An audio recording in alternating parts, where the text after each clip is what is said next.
I want to talk a little bit about the 2010 elections and how they're going to affect redistricting in the state of Texas. As you know, 2010 is when we'll have a new census in this country, and we'll determine how many members of Congress go to each state.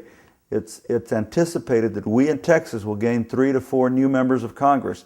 But in addition to that, we'll have to go back in and redraw the state house lines and the state senate lines, the different districts.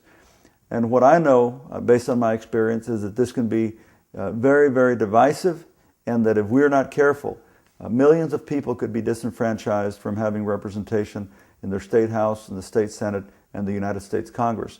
In 2003, I led the fight as a member of the Redistricting Committee against Tom DeLay, who was then the majority leader in the U.S. House of Representatives, and tried to come into Texas, break every rule there was to make sure that he got more Republicans elected to Congress, and putting aside the voting rights of people all over the state. I fought that hard, as many did, and I sued the effort, went all the way to the United States Supreme Court, and was able to prevail before the Supreme Court to change back some of the damage that DeLay had done, but still losing, to some extent losing, and to some extent he succeeded.